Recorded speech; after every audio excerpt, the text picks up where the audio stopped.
Bon, on a vu la vidéo des trois applications qu'on devait installer. Là, on va aller installer l'application Surfshark, qui est un VPN. Fait que toujours pour installer l'application, il faut aller dans Appli. On peut retrouver, là, on va descendre. Avec la manette, on peut descendre vers le bas. On va aller chercher dans Outils. Là, on cherche le VPN. Vous pouvez l'écrire dans Surfshark, là, juste si je fais retour en arrière, là, vous pouvez aller l'écrire là.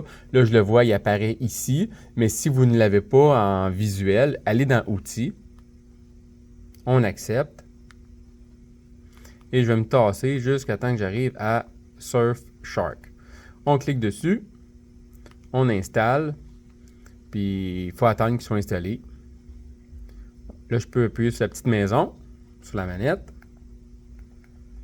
Quelquefois, on arrive ici. Surfshark va apparaître. Si vous ne le voyez pas, mettons vous avez beaucoup d'applications, vous ne le voyez pas, il faut aller dans Ajouter des applications. Ils sont installés, mais on ne les voit pas parce que vous en avez trop. Ça, c'est possible. Fait une fois que c'est installé, j'attends tout le temps.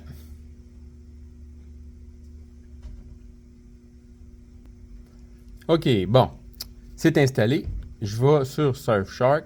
Je peux lui aussi le déplacer, parce que lui, je risque d'en avoir besoin souvent. Je fais déplacer et je vais l'amener à côté de mon TVMate. J'ai terminé, il est installé, tout est beau, je pèse la flèche retour, je vais faire retour encore une fois et je suis sur la home page comme d'habitude. À cette heure, comment l'activer? On va aller ouvrir Surfshark, on clique dessus, on accepte.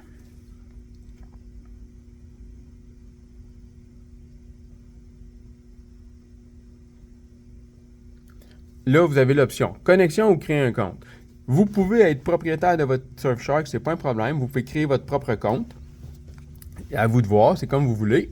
Et vous pouvez faire connexion si votre vendeur vous offre la possibilité de l'avoir avec lui. Faites connexion.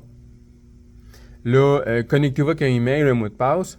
Ça risque fort possible de ne pas être ça. Donc, vous allez aller saisir un code de connexion. Vous allez vous tasser à gauche et il va devenir en surbrillance. Saisir un code de connexion. Vous cliquez dessus et il y a un code qui va apparaître. Là, il faut que ce code-là, il est bon pour 4 minutes et demie, environ 5. Fait que vous devez envoyer une photo de ce code-là, tant son temps qu'il est bon, à votre fournisseur de VPN. Lui, il va vous activer à distance. Puis une fois qu'il s'est activé, vous allez être en mesure de pouvoir vous connecter. Je vais vous faire une démo une fois connecté. Un instant. OK. Donc, moi, ce que je vais faire, je vais saisir le code de connexion. Regardez ce que ça fait quand vous avez votre code. Donc, le Q66D6J. J'envoie ça. Je fais connexion. De mon côté, avec mon ordinateur, je fais connexion. Vous allez voir que le Chromecast va se connecter ou le Google TV va se connecter automatiquement.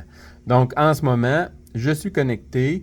J'ai accès à me connecter parce que je ne le suis pas encore. Je suis non connecté. Fait que je peux aller choisir n'importe quel pays que j'aimerais me connecter. Juste comme ça, si vous êtes au Canada puis vous connectez au Canada, ça se peut que ça ne fonctionne pas. Donc, si vous êtes au Canada puis qu'il y a un problème, allez vous connecter aux États-Unis, n'importe quel, on s'en balance un peu. Faites connexion rapide. Là, il vous dit, vous allez être connecté sur un VPN. Vous faites OK. On accepte. C'est parfait, je suis connecté en ce moment sur le VPN. Donc, je peux, après ça, si j'avais des problèmes avec ma télévision, je peux me connecter en ce moment sans